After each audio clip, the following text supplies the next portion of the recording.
జై బాబా Pushpalatha aunty, Vaidehi aunty, జై జై బాబా. బాబా నాన్న. జై జై బాబా బాబా అన్న. దినేష్. దినేష్ జై అందరికి బాబా నాన్న. వైదేహి గారు జై బాబా. జై బాబా అండి. అందరికి జై బాబా అమ్మ. జై బాబా జై బాబా.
జై బాబా అండి అందరికి.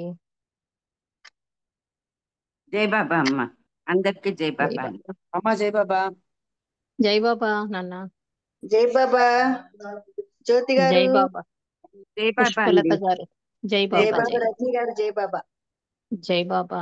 జై బాబా అండి అందరికి. జై బాబా.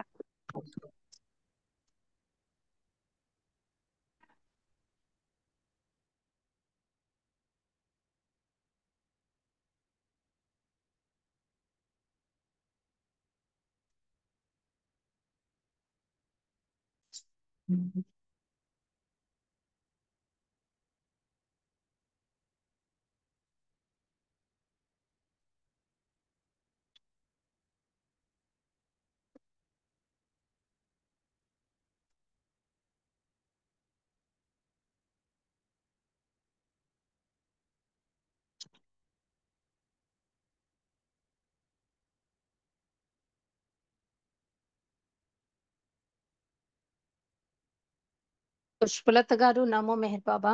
దినేష్ హారతి. జై బాబా అండి అందరికి జై బాబా. ప్రభు ఇచ్చిన ఈ అవకాశంలో ప్రార్థనా గీతాన్ని పుష్పలత గారు పాడతారు. మెహర్ దినేష్ హారతి. జ్యోతి గారు చల్లని నా స్వామి. అమ్మా అమ్మ జై బాబా. జై బాబా. పుష్పత వేరే పార్టీ అండి, ఫోన్ మాట్లాడుతుంది, వేరే ఫోన్ మాట్లాడుతుంది. అవునా? అయితే వైదేహి గారు మీరు నమో మెహర్ బాబా పాడండి. దినేష్ హారతి, పుష్పలత గారు చల్లని నా స్వామి. ఓకేనా జ్యోతి గారు? థ్యాంక్ యూ అమ్మా, థ్యాంక్ యూ. జై అలాగే బాబా. జై అలాగేనమ్మా. బాబా. ఏదైనా జై పర్లేదు. బాబా. జై బాబా. అమ్మా సారీ అమ్మా, సారీ. పర్లేదు. జై బాబా పాడండి అవతార్ వైదేహి గారు. అవతార్ మెహర్ బాబా की जय। नमो मेहरु बाबा अवतार, नमो देव देवा प्रभु, नमो मेहरु बाबा अवतार, नमो देव देवा अपार दिव्या कृपा सागरा सकल चराचर जगदोद्धार, नमो मेहरु बाबा अवतार, नमो देव देवा प्रभु, नमो मेहरु बाबा अवतार, नमो देव देवा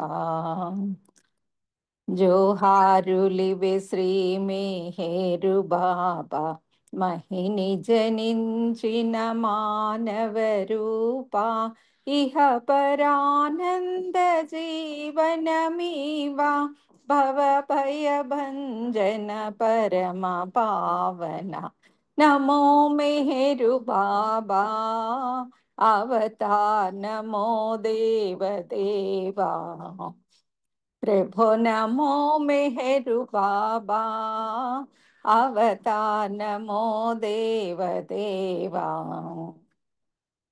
అజ్ఞానాంధతనంతము చేసి దివ్య విజ్ఞాన దృష్టిను సంగి అరిషడ్వర్గం బంతరింపగా అవ్యయ మోక్షం బను గ్రహింపు నమో మెహరు బాబా అవతార్ నమో దేవదేవా प्रभु नमो मेहरु बाबा अवतार नमो देव देवा जय मेहर बाबा जय जय मेहर बाबा जय जय मेहर बाबा जय जय मेहर बाबा जय जय मेहर बाबा जय जय मेहर बाबा जय अवतार मेहर बाबा की जय जय बाबा జై బాబా అండి. ప్రార్థనా గీతంతో ఈరోజు ఈ సహవాసం ప్రారంభించినందుకు వైదేహి గారు జై బాబా. మనం గత కొన్ని రోజులుగా సత్య సంపద అనే పుస్తకంలోని విశేషాలు తెలుసుకుంటున్నాం. ఈరోజు ఆ, రుస్తుంబి పల్హాటి మనకి ఏం తెలియజేస్తున్నారంటే బాబా ఇచ్చిన కానుక అనే విషయం గురించి మనకి తెలియజేస్తున్నారు. ఆ విషయం మనం తెలుసుకుందాం. ఒక కథను నా స్నేహితురాలు మరియు బాబా ప్రేమికురాలైన ఒక ఆమె చెప్పారు. ఆమెకు వైకల్యంతో ఉన్న ఒక బిడ్డ ఉంది. ఆమె తన బిడ్డను పెంచడంలో తానెదుర్కొంటున్న ఇబ్బందులను చెబుతూ, ఒక్క నిమిషం అండి, సౌండ్స్ ఎక్కువ వస్తాయి.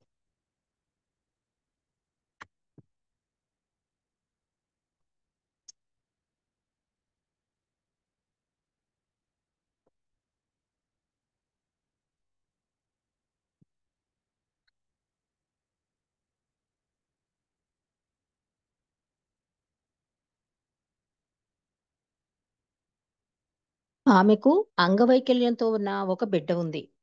ఆమె తన బిడ్డను పెంచడంలో తానెదుర్కొంటున్న ఇబ్బందులను చెబుతూ, అది తాను ఆధ్యాత్మికంగా ఎదగడానికి ఎంతగానో తోడ్పడిందని చెప్పారు ఆవిడ. అంటే ఆవిడ అనుభవం ఇలా ఉందిట. అంటే ఈ రుస్తుంబి పల్హాడి చెప్తున్నాడు, నా ఫ్రెండ్ ఒక బాబా ప్రేమికురాలు ఉంది. ఆమె ఒక అంగవైకల్యంతో ఉన్న ఒక బిడ్డ ఉంది. కానీ ఇబ్బందులు పడుతున్నా కూడా అది ఒక రకంగా నాకు ఆధ్యాత్మికంగా ఎదగడానికి తోడ్పడింది అని చెప్పింట. నేను గర్భిణిగా ఉన్నప్పుడు బాబా నాకు కలలో కనిపించారు. ఆ కలలో బాబా ఎంతో ఆసక్తిగా శ్రద్ధగా నా వైపు చూస్తున్నారు. ఆయన నన్ను చూస్తూ ఇలా అన్నారు, నాకెంతో ఇష్టమైన అమూల్యమైనది ఒకటి నా వద్ద ఉంది. దాన్ని నీకిస్తే చాలా జాగ్రత్తగా చూసుకుంటావా అడిగారు బాబా నన్ను. అలాగే బాబా, తప్పకుండా చూసుకుంటాను అన్నాను నేను బాబాతో. బాబా మరలా అన్నారు, చూడు, నాకెంతో ఇష్టమైన అమూల్యమైన దాన్ని జాగ్రత్తగా చూసుకుంటానని వాగ్దానం చెయ్యి అన్నారు బాబా. నేను చేయగలిగినంతా చేస్తాను బాబా అన్నాను తిరిగి బాబాతో నేను. బాబా ముఖంలోని శ్రద్ధ మాయమై చిరునవ్వు కదలాడింది. బాబా ఒక డబ్బా బయటికి తీసి మూత తీశారు. ఆ డబ్బాలోంచి మెరుపులాంటి కాంతి బయటికి వచ్చి నా శరీరంలో ప్రవేశించింది. వెంటనే నాకు మెలకువ వచ్చేసింది. చాలా మంచి కల అని ఎంతో సంబరపడ్డాను నేను. కొద్ది నెలల తర్వాత బిడ్డను కన్నాను. ఆ బిడ్డను చూడగానే నా ప్రపంచమంతా చిందరవందర అయిపోయింది. ఆ బిడ్డ ఎదుగుదల లేని బిడ్డ, అంగవైకల్యంతో జీవితాంతం ఉండాల్సిందే. బాబా ఇలా ఎలా చేశారో నాకు అర్థం కాలేదు. బాబా నా పట్ల చాలా కాఠిన్యంతో వ్యవహరిస్తూ శిక్షిస్తున్నట్లు భావించాను నేను. నేనేం తప్పు చేశానని బాబా నాకిలాంటి శిక్ష విధించారో నాకు అర్థం కాలేదు.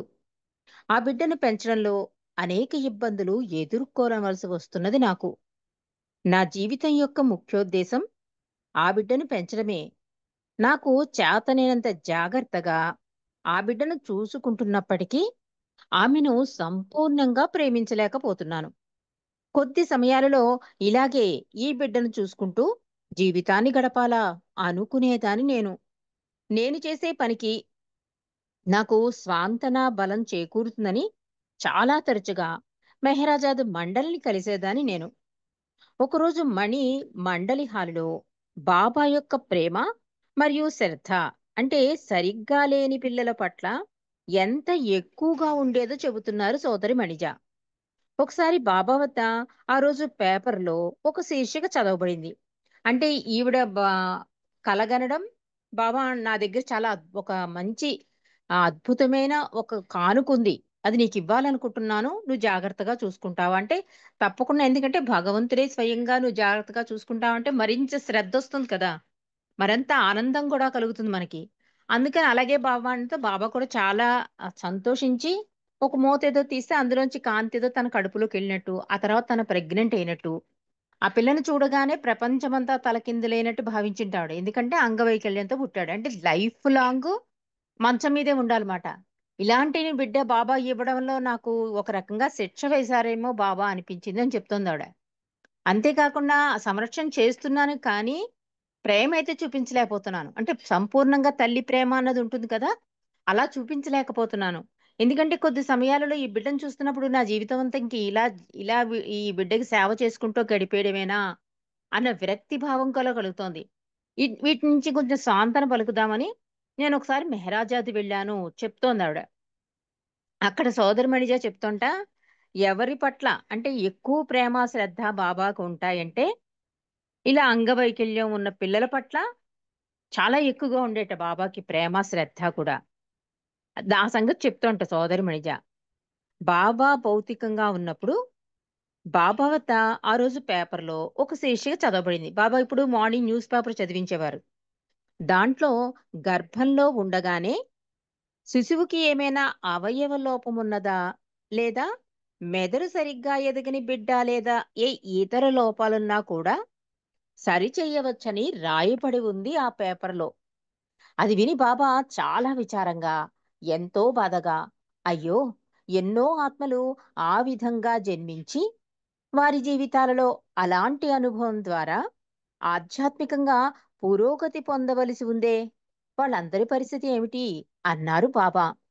బాబా ఇంకా ఇలా అన్నారు, ఎవరైతే అలాంటి బిడ్డలను ఈ భూమిపైకి తెస్తారో వారు ఆధ్యాత్మికంగా ఎదగడమే కాకుండా ఆ వ్యక్తి యొక్క అనేక జన్మల సంస్కారాలు తుడిచివేయబడతాయి అన్నారు మేహర్ బాబా.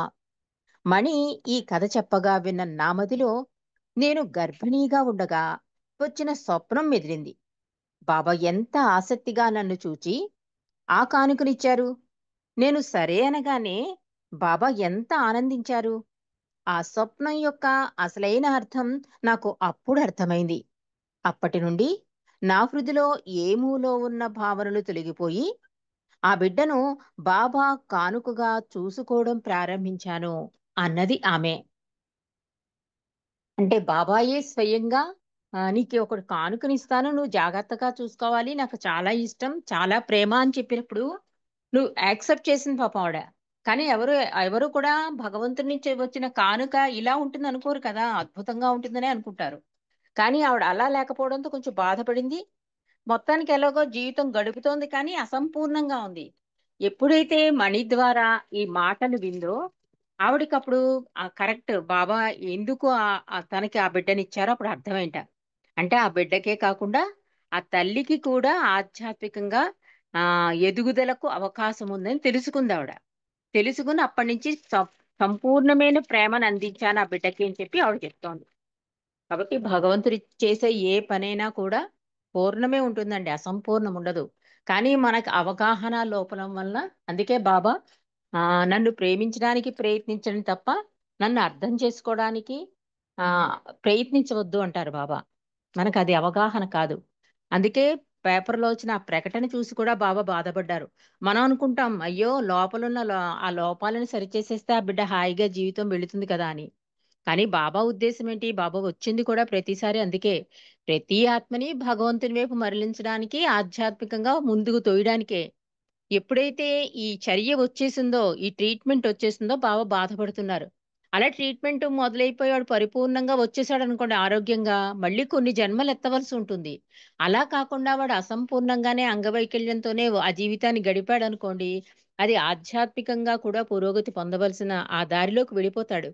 ఆ బాబా అందుకే అంటున్నారు, ఎన్నో ఆత్మలు ఆ విధంగా జన్మించి అంటే ఈ అంగవైకల్యం సంస్కారాల వలన అంగవైకల్యంతో పుట్టి అలాంటి జీవితానుభవాన్ని తీసుకున్నారనుకోండి, కొన్ని సంస్కార ప్రక్షాళన జరుగుతుంది. ఆధ్యాత్మికంగా కూడా పురోగతి పొందుతారు. ఈ 2 నష్టమే కదా! మరి వాడు సరిచేసేసుకుని ఆ బిడ్డ బయటకొస్తే, ఈ 2 విధాలుగా కూడా అనుభవం పూర్తవదు. ఆధ్యాత్మికంగాను ముందుకు వెళ్ళలేడు. కనుక మళ్ళీ జన్మ ఎత్తవలసి ఉంటుంది. ఎప్పటికైనా ఈ అంగవైకల్యం అనే అనుభవం వాడికి వచ్చాకే ఆధ్యాత్మికంగా ముందుకెళ్ళగలడని. అందుకని బాబా ఏం చేస్తున్నారు, కొన్ని ఆత్మల్ని త్వరితగతిన చేసి అంటే ముందుకు లాక్కొచ్చి ఇలా అంగవైకల్యంతో పుట్టిస్తే ఈ రకంగా మందు కనిపెట్టడం బాబాకి బాధ కలిగించిందని చెప్పడంతో ఆవిడకి కూడా కనువిప్పు కలిగింది. మరి నెక్స్ట్ అధ్యాయంలోకి వెళ్ళిపోదాం. నిజమైన కానుక. ఈ మధ్య నా భార్య బావూజీని రుస్తుం చాలా అనారోగ్యంతో బాధపడుతున్నారు. ఇంత బాధ ఎందుకు అడిగింది రుస్తుం బీవల్హాటి భార్య బావూజీని. బావు సమాధానంగా ఇలా అన్నారు, రుస్తుం ఈ బాధపడి ఉండకపోతే అతనికి ఎలాంటి విలువ ఉండదు అన్నారు బావూజీ. బావూజీ చెప్పింది సరిగ్గా అర్థం కాక నేనన్నాను, విలువ ఉండేది కాదు అంటే అర్థమేంటి బావూజీ అడిగాను నేను బావూజీని. బావు అన్నారు నాతో, నీవు ఆరోగ్యంగా ఉండి ఉంటే ఏమి చేసి ఉండేవాడివి? నీవు ట్రస్టుగా చేస్తున్న పని ఇంకా ఇంకా బాగా చేస్తూ ఉండేవాడివి. ఆ పని మంచిది మరియు సహాయకారిగా కూడా ఉంటుంది. కానీ దాంట్లో ఒక ప్రమాదముంది అన్నారు బావూజీ. నేను చేస్తున్నాను అనే భావనతో గర్వం మార్గంలో ప్రవేశించే నీ ఆహాన్ని బలపరచవచ్చును నీవు అన్నారు బావూజీ. నేను చాలా మంచి పని చేస్తున్నాను, నాలాగా ఎవరూ లేరు అనే భావనలు మొదలవ్వచ్చు. నీవు పనిచేసేటప్పుడు ఇలా ఆలోచిస్తే ఆ పని బాబా పని కానే కాదు. నిన్ను నీవు మరిచిపోయి ఆయన్నే స్మరిస్తూ పనిచేసినప్పుడు ఆ పని ఆయన పనవుతుంది. నీకు ఆరోగ్యరీత్యా బాధలుండడంతో ఆ మంచి పని చేయలేకపోతున్నావు. దానికి బదులు బాబా ధ్యాసలో సమయాన్ని అధికాధికంగా గడుపుతూ ఆయన ఇచ్చకే పూర్తిగా బద్ధువే ఉండడానికి ప్రయత్నిస్తున్నావు. ఇదంతా నీవు బాధలో ఉన్నావు కాబట్టి చెయ్యగలుగుతున్నావు. దీని ద్వారా బాబా నిన్ను తనకు దగ్గరగా తీసుకున్నారు. ఇదంతా ఆయన అసలైన కరుణ వల్లే జరుగుతున్నది. నీ హృదిలో ఆయన పట్ల జాగృతి కలిగించారు అన్నారు బావూజీ. అంటే ఆరోగ్యం బావుంటే ఇంకా చేసేస్తుందండి బాబా పని. ఆరోగ్యం బావుంటే అస్తమాటికి మెహరాబాద్ వెళ్ళిపోదును, సహవాసులకు వెళ్ళిపోదును ఇన్ని అనుకుంటూ ఉంటాం కదా! రుస్తుం కూడా అదే అన్నాడు. ఏమడిగింది రుస్తుం భార్య? అస్తమాటికి ఈ అనారోగ్యం ఏంటి రుస్తుంకి? అసలు ఎందుకింత బాధ? ఎందుకంటే బాబా వర్క్ బోలెడు చేస్తున్నాడు కదా! అతనికి ఈ బాధ ఎందుకు అని అడిగింది. బావూజీ కూడా రుస్తుం కూడా అన్నాడు, నిజమే మరి నేనెందుకింత బాధపడాలి? అండ్ దీనికి ఏముంది విలువ అంటే, చాలా విలువుంది అని చెప్తున్నాడు. నువ్వు చేసేది మంచి పనే. ట్రస్ట్ ఆఫీస్ పనులు చేయడం ఇవన్నీ కూడా మంచి పనులే. కానీ నీ ఆధ్యాత్మిక వైపు అడుగులు వేసే ప్రయత్నంలో అది ఆటంకమే అవుతుంది అంటున్నారు. అంటే ఎక్కువ పని చేస్తున్నాడు కదా! దానివల్ల ఏమవుతుంది ఒక్కొక్కసారి అహం వచ్చేస్తుందండి. ఆరో భూమిక వరకు ఉంటుందని చెప్పారు నేను అన్నది. కాబట్టి రుస్తుం నువ్వు చేస్తుంది మంచి పనే. కానీ అది నీకేమి విలువనివ్వదు. ఎప్పుడైతే నీకు అనారోగ్యం వచ్చింది కదా! అప్పుడేమనుకుంటావు? అయ్యో! అని చెప్పి బాబాని తలుచుకుంటావు. బాబా నాకు ఎందుకు అనారోగ్యం ఏదో రకంగా బాబా స్మరణలో ఉంటావు. అది నీకు ఉపయోగపడుతుంది. కానీ ఎప్పుడైతే నీకు ఆరోగ్యం బావుండి పనులన్నీ టకటకా చేస్తూ ఉంటావు కదా! మంచి పనులే. కానీ అక్కడ అహం వచ్చేస్తుంది. ఏమని అనుకుంటావు? నేనే చేయగలుగుతున్నాను. నేనే పోరాడగలుగుతున్నాను. ఈ ఫ్యాక్టరీ గురించి కూడా తనే కదా పోరాట పడ్డాడు. ఇవన్నీ కూడా నేనుతో ఉండిపోతుంది కనుక అక్కడ నీకేం ఉపయోగం ఉండదు. లాభం ఉండదు. ఎప్పుడైతే నీ ఆరోగ్యంలో బాధలొస్తాయో, వచ్చాయో అది నీకు మంచికి అంటే ఆధ్యాత్మికత వైపు ఆయన ఇచ్చకు దోహదపడుతుంది. అంటే పూర్తిగా బద్ధుడై ఇంకా ఏం చేయగలం? ఆరోగ్యం బాగుండకపోతే ఏ పని చేయలేం కదా! పోలే బాబానైనా స్మరించుకుందాం. ఆయన ఇచ్చా అని చెప్పి తల ఒగ్గుతా చూస్తావా? అది అసలైన ప్రయత్నం అంటున్నాడు. ఇదంతా నీవు బాధలో ఉన్నావు కాబట్టి చేయగలుగుతున్నావు. దీని ద్వారా బాబా నిన్ను తనకు దగ్గరకు తీసుకున్నారు. ఆ రకంగా ఆరోగ్యం బావుండకపోయినా కూడా బావున్నప్పుడు చేసిన దానికన్నా ఇంకా ఎక్కువ చేస్తూ ఉంటావు. అంటే ఆరోగ్యం బాగుంటే ఇంకా బాగా చేద్దును అనే దానికన్నా, ఆరోగ్యం బాగుండకపోయినా కూడా బాబా పని చేస్తూ ఉంటావు చూసావా? అది బాబా ఇచ్చక తల ఒగ్గడం అంటున్నాడు. అధికాధికంగా గడపడం అంటే బాబా ధ్యాసలో సమయాన్ని అధికాధికంగా గడుపుతూ ఆయన ఇచ్చకే పూర్తిగా బద్ధుడై ఉండడానికి ప్రయత్నిస్తున్నావు. ఇదంతా నీవు బాధలో ఉన్నావు కాబట్టి చేయగలుగుతున్నావు. దీని ద్వారా బాబా నిన్ను తనకు దగ్గరగా తీసుకున్నారు. ఇదంతా ఆయన అసలైన కరుణ వల్లే జరుగుతుంది. నీ హృదిలో ఆయన పట్ల జాగృతి కలిగించారు. అంటే అక్కడ నేను పోయి బాబా వల్లనే సాధ్యమైంది. బాబా లేకపోతే నేనేం చేయగలను ఈ పని?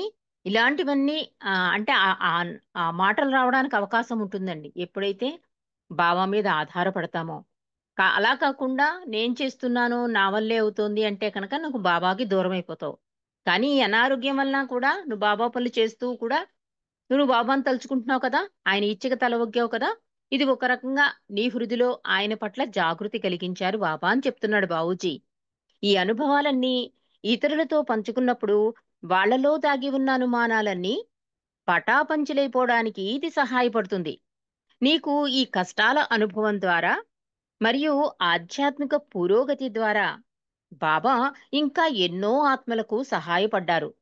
కాబట్టి ఉన్న శారీరక అనారోగ్యం గురించి ఆందోళన చెందకుండా చక్కటి పుస్తకాలను రాయడం కొనసాగించు. నీ అనారోగ్యం గురించి అస్సలు ఆలోచించవద్దు. బాబాకు ఫిర్యాదు కూడా చేయకు. ఆయనిచ్చిన అసలైన కానుకగా అది స్వీకరించు అన్నారు బావూజీ. బావూజీ మాటల్లోని సత్యాన్ని గ్రహించగలిగాను. ఈ అనారోగ్యం నా శరీరాన్ని లొంగదీసేసినా ఆంతరికంగా చాలా మార్పులు తెచ్చింది.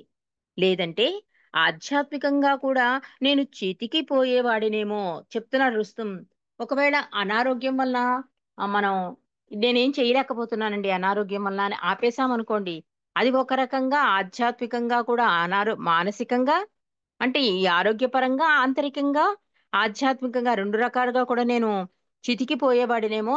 ఈ బావూజీ చెప్పిన ఈ సత్యం వల్ల నాకు అవగతమైంది.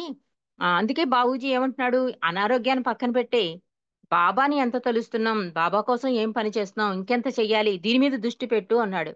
అంటే నువ్వు చక్కగా పుస్తకాలు అవి రాస్తున్నావు కదా, ఈ అనుభవాలన్నీ అందరూ వింటున్నారు కదా, కొన్ని ఆత్మలకు సహాయపడుతోంది కదా ఈ నాలెడ్జ్ అంతా. ఈ పుస్తకంలో ఉన్న విషయాలన్నీ కూడా ఎంత అద్భుతమైన విషయాలండి. నామం ఎలా చేసుకోవాలి, బాబాని ఎలా దగ్గరగా వెళ్ళాలి, మనం దేన్ని పట్టుకోవాలి, దేని వదిలేయాలి, ఇవన్నీ కూడా చాలా చక్కగా సరళంగా మండలి చెప్పిన విషయాలన్నీ కూడా అప్పుడప్పుడు చెప్పిన విషయాలన్నీ ఒక చోట కేంద్రీకరించి దానికి ఒక సంఘటన చేర్చి అద్భుతంగా ఒక పుస్తకాన్ని చేసే భాగ్యాన్ని రుస్తుంబి ఫలహాటి అందించడం, బాబా సహాయం చేయడం, దాన్ని మనకి రుస్తుం ద్వారా బాబా అందించడం, ఇవన్నీ కూడా మనలాంటి వాళ్ళకి ఒక రకంగా ఆధ్యాత్మిక సహాయమే కదా అది.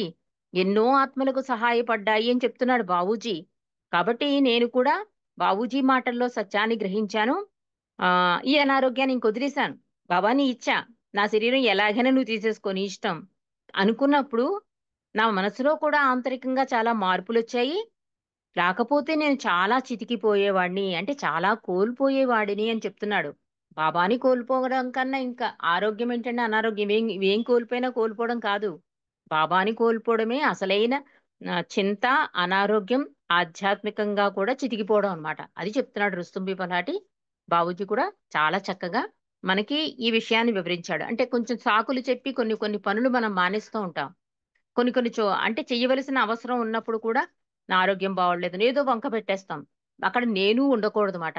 ఆరోగ్యం బాగుండకపోయినా ఒక అడుగు ముందుకేస్తే బాబా పూర్తి సహకారం ఇస్తారని చెప్పి బావూజీ ద్వారా మనకి ఈ రోజు తెలిసింది.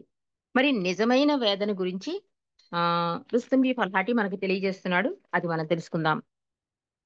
చాలా సందర్భాలలో మండలి వారు ఈ సృష్టంతా మాయ, సంతోషం ఒక మంచి కల అయితే దుఃఖం చెడు కల లాంటిది అని చెబుతూ ఉంటారు మండలి వాళ్ళు. జీవితమంతా ఒక కలే. ఈ కల నుండి మేలుకొలడమే జీవిత గమ్యం. దేవుని కృప ఉంటే బాధపడకుండానే ఈ కల నుండి మేల్కోవచ్చు కదా.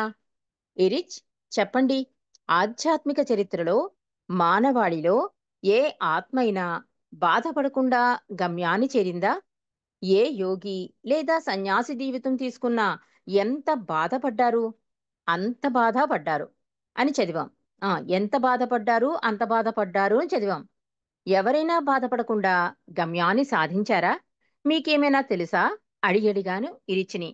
అంటే మండలివారు అంటారు కదా, ఈ సృష్టి అంతా మాయ, ఇదంతా కళ, దుఃఖం చెడు కళ అయితే సంతోషం ఒక మంచి కళ. ఇది బాబా చెప్పిన మాటలనే బాబూజీ ద్వారా మనం కూడా విన్నాం. నిజంగా దేవుని కృప ఉంటే బాధపడకుండానే ఈ కళ నుండి మేల్కోవచ్చు. అంటే ఆయన కృప ఉంటే కనుక. అడుగుతున్నాడు రుస్తుం. ఇలా అన్నప్పుడు ఆధ్యాత్మిక చరిత్రలో మానవాళిలో ఏ ఆత్మైనా బాధపడకుండా గమ్యాన్ని చేరిందా? మనం విన్నాం కదా, భక్తుల కథలన్నీ విన్నాం. చాలా కష్టాలు పడ్డారు వాళ్ళందరూ కూడా. రుస్తుం చెప్పడమే కాదని మనం విన్న కథల్లో కూడా. అలాగే ఏ యోగైనా సన్యాసి జీవితం ఎవరిది చూసుకున్నా కూడా వాళ్ళ కథల్లో కూడా ఏముంటాయి? వాళ్ళు అంత బాధపడ్డారు, అన్ని కష్టాలు పడ్డారు, ఇన్ని కష్టాలు పడ్డారని విన్నాం. కానీ ఎవరైనా బాధపడకుండా గమ్యాన్ని సాధించారా? మీకేమైనా తెలుసా? ఇరిచిని అడిగాడు రుస్తుం. ఇరిచి అంటున్నాడు, నాకు తెలిసినంత వరకు ఇంతవరకు ఎవ్వరూ లేరు చెప్తున్నాడు రుస్తుం ఇరిచి. కానీ భగవంతుణ్ణి వెతుకుతున్న వాని బాధ, ప్రాపంచిక బాధ రెండూ వేరువేరు. దేవుని వేటలో ఉండేవాడి బాధ, దేవునితో విడిగా ఉండలేకపడే బాధ, దేవుని ఎడబాటులో చాలా అశాంతిగా ఉంటూ ఆయనతో ఐక్యం కొరకు తప్పించిపోతూ ఉంటాడు. ఆయన బాధకు కారణాలు దేవునితో వియోగం, ఒకటవ్వాలనే తపన అవ్వడంతో ప్రపంచాన్ని మర్చిపోతారు. వేదన అనేది అతన్ని తినేస్తూ ఉండగా ఇతర మీదే ఎరుక లేక ఉంటాడు. దేవుని వియోగంతో కలిగే బాధ భరించశక్యం కాకుండా ఉంటుంది. ఈ బాధ తీవ్రత చాలా ఎక్కువగా ఉంటుంది. కానీ ఆ బాధే అతనిని జీవింపజేస్తుంది మరియు ఆనందాన్ని కూడా ఇస్తుంది అన్నారు ఇరిచి. ఆ బాధ ఆ సాధకుణ్ణి దేవుణ్ణి వెతికే మార్గంలో ముందుకు తీసుకుని వెళుతుంది. ఈ బాధ తారస్థాయికి చేరుకోగానే పరమాత్మ ప్రత్యక్షమవుతాడు. విరహం ముగిసి ప్రభువులో అతను లీనమైపోతాడు. ఇరిచి ఏం చెప్తున్నాడంటే, అంటే ఏ బాధ లేకుండా భగవంతుడి కోసమే తప్పించే వాళ్ళకి ఈ బాధ లేకుండా జీవిత గమ్యాన్ని చేరిన వాళ్ళు ఎవరైనా ఉన్నారంటే ఎవరూ లేరు అని చెప్తున్నాడు. ప్రతి వాళ్ళకి ఆ బాధ అవసరమే. మనం బాధ అనుకున్నది ప్రాపంచిక బాధ అయితే బాధ అండి. కానీ మనం ఏం చేస్తున్నాం? ప్రాపంచిక బాధ, భగవంతుని మీద బాధ రెండు కలిపేస్తున్నాం. కానీ ఇరిచి ఏం చెప్తున్నాడంటే, బాధ అన్నది ఉంటుంది. కానీ నువ్వు అది ప్రాపంచిక బాధ, భగవంతుని కోసం వెతుకులాటలో బాధ రెండు వేరువేరు. దాన్ని ఒకటి చెయ్యొద్దు అని చెప్తున్నాడు. కానీ ఈ బాధ ఎలా ఉంటుంది? దేవుని గురించి వెతకలాడడం, అశాంతిగా ఉండడం, తపన చెందడం, విరహం పడ్డం, ఇవన్నీ కూడా చాలా బాధ. ప్రపంచ బాధల కన్నా బాధ. ప్రపంచాన్ని మర్చిపోతాడు. దేవుడు తప్ప ఇంకేమీ వద్దు అంటాడు. అయినా కూడా అతడు బాధను అనుభవిస్తాడు. భరింపశక్యం కాకుండా ఉంటుందండి ఆ బాధ. ప్రాపంచక బాధ కన్నా కూడా. ఆ విరహంలో కూడా అతను ఆ బాధలో కూడా బాధను అనుభవిస్తూనే ఆనందాన్ని కూడా పొందుతాడు అని చెప్తున్నాడు. అంటే ఇంక దగ్గరలో ఉన్నాను, భగవంతుడి దగ్గరలో ఉన్నాను, భగవంతుడు నాకు ఎప్పటికైనా కనిపిస్తాడు అనే ఆశ ఉంటుంది చూసారా, అది నడిపింపజేస్తూ ఉంటుందన్నమాట. మనకి కృష్ణమస్తు గురించి కూడా మనం విన్నాం. బాబా ఎలా పరుగులెట్టారో కృష్ణమస్తు కూడా అలాగే పరుగులెట్టి ఆఖరికి ఇద్దరూ కలిస్తే అది ఒక అద్భుతమైన సీన్ అని చెప్పి ఇరిచి చెప్తాడు. నేనే చూశాను నా కళ్ళతో. ఇద్దరూ ఎంత గట్టిగా ఆలింగనం చేసుకున్నారో. అంటే భగవంతుడికి కూడా అంత తపన ఉంటుందండి. ఎప్పుడైతే ఒక ఆత్మ భగవంతుని దరి చేరాలని తపించి విరహంతో బాధపడుతుందో, ఇక్కడ భగవంతుడికి కూడా ఆ బాధ ఎక్కువైపోతూ ఉంటుంది. అంటే ఇద్దరూ కలిసే వరకు కూడా ఆ బాధ అలాగే ఉంటుంది. అందుకని ఇరిచి చెప్తున్నాడు, ఈ బాధ అన్నది బాధ ఉంటుంది, కానీ అందులో ఆనందం కూడా ఇమిడి ఉంది అని చెప్తున్నాడు. ఆ బాధ ఆ సాధకుణ్ణి దేవుణ్ణి వెతికే మార్గంలో ముందుకు తీసుకువెళ్తుంది. ఈ బాధ తారస్థాయికి చేరుకోగానే పరమాత్మ ప్రత్యక్షమవుతాడు. విరహం ముగిసి ప్రభువులో అతడు లీనమైపోతాడు అని చెప్తున్నాడు. మరిన్ని విశేషాలను రేపు తెలుసుకుందామండి. నిజమైన వేదన గురించి ఇంకో అద్భుతమైన విషయాన్ని కూడా ఇరిచి ద్వారా గాని బాబూజీ ద్వారా గాని రుస్తుం చెప్తాడు. అది మనం రేపు తెలుసుకుందాం. అవతార్ మెహర్ బాబా की जय. जय बाबा दिनेश. जय बाबा. अवतार मेहर बाबा की जय. देवादिदेवा प्रेम स्वभावा प्रभो मेहर बाबा प्रियतमा मन सुहारती दे प्रियतमा मनसु हारति दे देवादिदेवा प्रेम स्वभावा प्रभो मेहर बाबा प्रियतमा मनसु हारति दे प्रियतमा मनसु हारति दे ప్రేమ జ్యోతి మా హృది వెలిగించు కామ క్రోధముల మది తొలగించు ప్రేమ జ్యోతి మా హృది వెలిగించు కామ క్రోధముల మది తొలగించు దామను వీడక నిను ప్రేమించు దామను వీడక నిను ప్రేమించు మము కరుణించవయా ప్రియతమా మనసు హారతి దే ప్రియతమా మనసు హారతి దే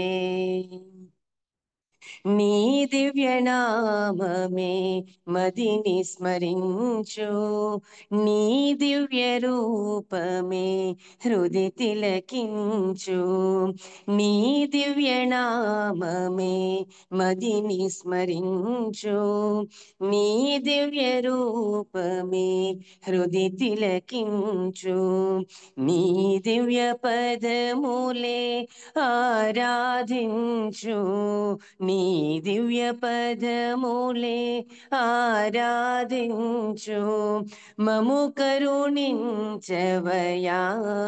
ప్రియతమా మనసు హారతి దే ప్రియతమా మనసు హారతి దే అహంకారము హారతి కాగా ఇహ మే పరమై ప్రకాశించగా అహంకారము హారతి కాగా ఇహ మే పరమై ప్రకాశించగా పాహి శరణు సయోజ్యము పొందగా పాహి శరణు సయోజ్యము పొందగా మము కరుణించవయా ప్రియతమా మనసు హారతి దే ప్రియతమా మనసు హారతి దే దేవాదిదేవా ప్రేమ స్వభావ ప్రభో మెహర్ బాబా ప్రియతమా మనసు హారతి దే ప్రియతమా మనసు హారతి దే ప్రియతమా మనసు హారతి దే అవతార్ మెహర్ బాబా की జై జై బాబా థ్యాంక్ యూ అందరికీ జై బాబా జై బాబా అండి. అవతార్ మెహర్ బాబా కీ జై. చల్లని మా స్వామి సెలవీయవయ్యా, నీ సేవకై మేము మరల వచ్చెదమయ్యా. చల్లని మా స్వామి సెలవీయవయ్యా, నీ సేవకై మేము మరల వచ్చెదమయ్యా. మెహరు నామమి నిత్యం కీర్తించులాగు, మెహరు నామమి నిత్యం కీర్తించులాగు, ఎల్లవేళ నిన్ను స్మరించులాగు, ఎల్లవేళ నిన్ను స్మరించులాగు. చల్లని మా స్వామి సెలవీయవయ్యా, నీ సేవకై మేము మరల వచ్చెదమయ్యా. నీ సేవలో మేము తరించులాగు, నీ సేవలో మేము తరించులాగు ప్రేమతో దీవించి సెలవీయవయ్యా. ప్రేమతో దీవించి సెలవీయవయ్యా. సెలవీయవయ్యా, సెలవీయవయ్యా, సెలవీయవయ్యా. అవతార్ మెహర్ బాబా की जय. జై బాబా రజని గారు. Thank you. జై బాబా.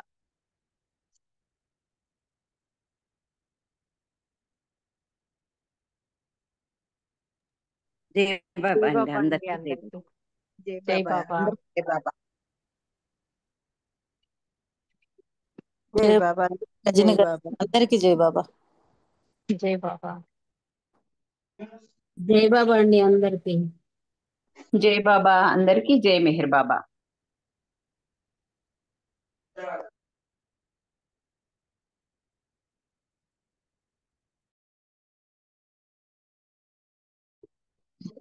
జై బాబా.